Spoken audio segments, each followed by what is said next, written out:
अस्सलामुअलैकुम बिस्मिल्लाहिर्रहमानिर्रहीम। अब हमने इस लेक्चर में पढ़ना है trigonometric functions of any angle, यानी कोई भी एंगल बन रहा हो तो हम ट्रिग्नोमेट्रिक फंक्शंस की वैल्यू कैसे फाइंड करेंगे। सपोज़ ये हमारे पास कोऑर्डिनेट सिस्टम है, एक्स एक्सिस है, ये वाई एक्सिस है, ये नेगेटिव एक्स एक्सिस होता है इस साइड पे और यहाँ पे नेगेटिव वाई एक्सिस। अब अगर कोई पॉइंट हमारे पास सपोज यहाँ पे लोकेट कर रहा है पॉइंट पी, उसके कोऑर्डिनेट्स हैं एक्स और वाई और ये पॉजिटिव एक्स एक्सिस के साथ एंगल बना रहा है थीटा। हम क्या करेंगे इस पॉइंट, अब हमने इस जो थीटा है इसके हमने ट्रिग्नोमेट्रिक फंक्शंस फाइंड करने हैं। और अब वो कैसे फाइंड करेंगे, हम यहाँ से एक परपेंडिकुलर पी ड्रॉ करेंगे और इस पॉइंट को हम नाम दे देते हैं एम का। ये हमारे पास ओरिजिन है, इसको हम ओ से डिनोट करते हैं। अब यहाँ से इस पॉइंट के अगर कोऑर्डिनेट्स एक्स वाई हैं तो इसका मतलब है यहाँ से यहाँ तक का डिस्टेंस हमारे पास एक्स होगा और जो parallel to Y axis distance होगा वो हमारे पास क्या होगा, वाई होगा। अब ये अगर हम देखें तो हमारे पास राइट एंगल ट्राइंगल बन गई है जिसपे हमारे पास यहाँ पे 90 का एंगल बन रहा है। तो अब यहाँ पे पी एम हमारे पास क्या है, परपेंडिकुलर है, ओ एम हमारे पास है बेस और ओ पी हमारे पास क्या है, हाइपोटेनियस। अगर हम पाइथागोरस थ्योरम यूज़ करें तो यहाँ से हम हाइपोटेनियस की वैल्यू निकाल सकते हैं क्योंकि हमारे पास बेस की वैल्यू भी है, परपेंडिकुलर की भी है। तो हाइपोटेनियस का स्क्वायर हमारे पास इक्वल होता है बेस का स्क्वायर प्लस परपेंडिकुलर का स्क्वायर। तो हाइपोटेनियस हमारे पास किसके इक्वल है, ओ पी का स्क्वायर, ओ पी का स्क्वायर। बेस का स्क्वायर है एक्स का स्क्वायर प्लस वाई का स्क्वायर। और अगर हमें यहाँ से ओ पी की वैल्यू चाहिए तो हमारे पास क्या होगा, square root of X square plus Y का स्क्वायर। इसको हम नाम दे देते हैं आर का, एक्स स्क्वायर प्लस वाई का स्क्वायर। अब हमारे पास तीनों साइड की वैल्यूज़ आ गई हैं। हमारे पास यहाँ पे जो ट्राइंगल बन रही है, मैं यहाँ पे इसको लार्ज कर देती हूँ ताकि आप लोगों को यह आइडिया क्लियर आए। यहाँ एंगल जो हमारे पास बन रहा है वो थीटा बन रहा है। ये वाला पॉइंट हमारे पास पी है, यहाँ से यहाँ तक का डिस्टेंस एक्स है, यहाँ से यहाँ तक का डिस्टेंस वाई है और इस पॉइंट को हमने एम कहा हुआ और इसको हमने ओ कहा हुआ है और इसकी हमने वैल्यू आर लिखी हुई है और जो उसकी वैल्यू है वो क्या है, square root of X square plus Y का स्क्वायर। अब अगर हम 6 ट्रिग्नोमेट्रिक फंक्शंस की वैल्यूज़ फाइंड करें तो हम कैसे फाइंड करते हैं। हमारे पास ये एक राइट एंगल ट्राइंगल है, जैसे हमने पहले ट्रिग्नोमेट्रिक फंक्शंस की वैल्यूज़ निकाली हैं एक सिंपल ट्राइंगल से, अब हम इस तरह से in term of X and Y भी फाइंड कर सकते हैं। फर्स्ट ट्रिग्नोमेट्रिक फंक्शन में हमारे पास है साइन थीटा, वो हमारे पास होता है परपेंडिकुलर ओवर हाइपोटेनियस। परपेंडिकुलर यहाँ पे हमारे पास वाई के इक्वल है और आर हमारे पास जो है वो हाइपोटेनियस है, तो साइन थीटा किसके इक्वल हो गया, वाई ओवर आर। और एक और बात आप लोगों ने याद रखनी है, चाहे हम किसी भी क्वाड्रेंट में लोकेट कर रहे हो, फर्स्ट में, सेकंड में, थर्ड में या फोर्थ में एंगल बन रहा हो, आर की वैल्यू हमेशा पॉजिटिव होगी क्योंकि ये एक्स का भी स्क्वायर है, वाई का भी स्क्वायर है। अब नेक्स्ट ट्रिग्नोमेट्रिक फंक्शन हमारे पास है कॉस थीटा। कॉस थीटा होता है बेस ओवर हाइपोटेनियस। बेस की वैल्यू हमारे पास है एक्स और एच हमारे पास क्या है, आर के इक्वल है। थर्ड ट्रिग्नोमेट्रिक फंक्शन हमारे पास होता है टेंजेंट थीटा। टेंजेंट थीटा होता है perpendicular over base, perpendicular over base क्योंकि वो डिवाइड होता है, साइन थीटा को हम डिवाइड करते हैं कॉस थीटा से। तो परपेंडिकुलर और परपेंडिकुलर हाइपोटेनियस कैंसिल हो जाता है तो ये आता है परपेंडिकुलर ओवर बेस। परपेंडिकुलर अब हमारे पास वाई के इक्वल है और ये आ जाएगा एक्स। अब हम जब 3 ट्रिग्नोमेट्रिक फंक्शंस फाइंड कर लेते हैं फिर हम इनके रेसिप्रोकल फाइंड करते हैं। अब साइन का रेसिप्रोकल क्या है, कोसेकेंट थीटा, वो हो जाएगा आर ओवर एक्स। कॉस का रेसिप्रोकल है हमारे पास कॉस थीटा का सीकेंट थीटा, सीकेंट थीटा वो हमारे पास हो जाएगा आर ओवर, कोसेकेंट थीटा है साइन का रेसिप्रोकल, सो ये हो जाएगा आर ओवर वाई। ये मैंने गलत लिख दिया था, आर ओवर वाई।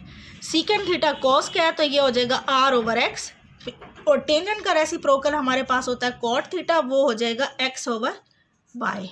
ये ट्रिग्नोमेट्रिक फंक्शन बन गया। अब चाहे एंगल किसी भी क्वाड्रेंट में लोकेट कर रहा हो, हमारे पास वैल्यूज़ एक्स और वाई की फॉर्म में इसी तरह से ही आएंगी। अब हमने देखना है अगर हम यही वैल्यूज़ यूज़ करें तो कौन सा ट्रिग्नोमेट्रिक फंक्शन किस क्वाड्रेंट में पॉजिटिव होगा। अब हम एक क्वाड्रेंट सिस्टम दोबारा बना लेते हैं।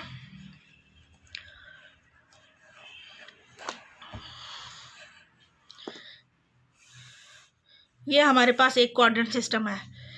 अब हमने यहाँ पे वैल्यू लिखी हुई है साइन थीटा हमारे पास है Y over X, cos theta है हमारे पास, कॉस थीटा है Y over R, cos theta है X over R, tangent theta है हमारे पास वाई ओवर एक्स। फिर इनके रेसिप्रोकल है, साइन का रेसिप्रोकल है कोसिकेंट थीटा, वो हमारे पास हो जाएगा आर ओवर वाई।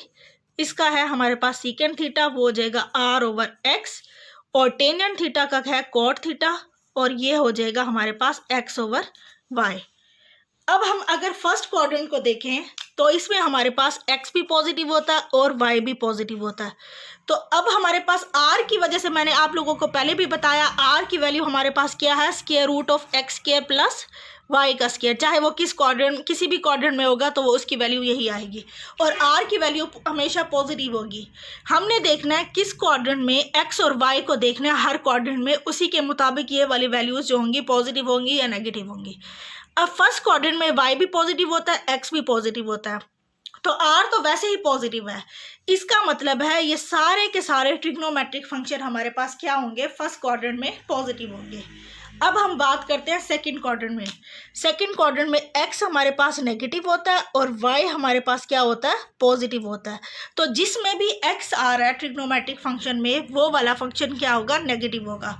अब हम चेक करते हैं एक्स किस में आ रहा है, हमारे पास कॉस में आ रहा है, टेंजेंट में आ रहा है, कॉट में आ रहा है, सीकेंट में आ रहा है। सिर्फ हमारे पास साइन थीटा और कोसिकेंट थीटा में एक्स नहीं आ रहा। इसका मतलब है यहाँ पे सेकंड क्वाड्रेंट जब हम लेंगे तो उसमें हमारे पास साइन थीटा और उसका रेसिप्रोकल कोसिकेंट थीटा दोनों क्या होंगे, पॉजिटिव होंगे। अब इसमें क्या है, एक्स भी नेगेटिव है, वाई भी नेगेटिव है। अब वो ट्रिग्नोमेट्रिक फंक्शन पॉजिटिव होगा जिसमें दोनों नेगेटिव आ जाएं या दोनों पॉजिटिव आ जाएं। तो अब जैसे फर्स्ट क्वाड्रेंट था, इसमें तो सारे के सारे पॉजिटिव आ गए। अब इसमें पॉजिटिव कौन सा बनेगा, जिसमें एक्स भी है और वाई भी है, क्योंकि अगर यहाँ पे सिर्फ वाई है, जैसे साइन थीटा को अगर हम चेक करें तो इसमें तो सिर्फ वाई है ना। अगर वाई नेगेटिव होता है तो साइन थीटा भी नेगेटिव होगा, कॉस में एक्स है तो एक्स नेगेटिव होगा तो कॉस भी नेगेटिव होगा। सिर्फ यहाँ पे टेंजेंट और कॉट पॉजिटिव होगा, क्योंकि इसमें माइनस माइनस प्लस हो जाएगा, इसमें भी माइनस माइनस क्या हो जाएगा, प्लस हो जाएगा। तो सेकंड क्वाड्रेंट में कौन से ट्रिग्नोमेट्रिक फंक्शन पॉजिटिव होते हैं, टेंजेंट थीटा और कॉट थीटा दोनों पॉजिटिव होते हैं।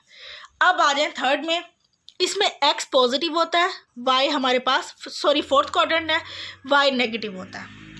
तो अब जिस क्वाड्रेंट में जिस ट्रिग्नोमेट्रिक फंक्शन में वाई आ रहा है, वो ट्रिग्नोमेट्रिक फंक्शन हमारे पास क्या होगा, फोर्थ क्वाड्रेंट में क्या होगा, नेगेटिव होगा। तो अब हम देखेंगे वाई किस में आ रहा है, टेंजेंट में आ रहा है, कॉट में भी आ रहा है वाई, साइन में भी आ रहा है, कोसिकेंट में भी आ रहा है, सिर्फ कॉस और सीकेंट में नहीं आ रहा। तो हमारे पास क्या होगा, इस क्वाड्रेंट में कॉस थीटा और उसका रेसिप्रोकल सीकेंट थीटा क्या होंगे, पॉजिटिव होंगे।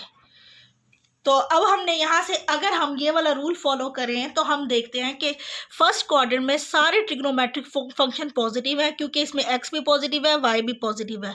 फिर हमने देखा सेकंड क्वाड्रेंट में एक्स नेगेटिव है, तो जिस ट्रिग्नोमेट्रिक फंक्शन में एक्स आ रहा था वो फंक्शन नेगेटिव हो गए, और जिसमें एक्स नहीं आ रहा था वो कौन से थे, साइन और कोसिकेंट, वही सिर्फ इस क्वाड्रेंट में पॉजिटिव आए। थर्ड क्वाड्रेंट में दोनों नेगेटिव हैं, तो जहां दोनों एक्स भी आ रहे हैं, वाई भी आ रहे हैं, जिन फंक्शन में एक्स और वाई दोनों आ रहे हैं सिर्फ वही पॉजिटिव बनेंगे। जैसे वाई माइनस माइनस प्लस हो जाएगा, माइनस माइनस प्लस हो जाएगा, टेंजेंट और कॉट पॉजिटिव बनेगा।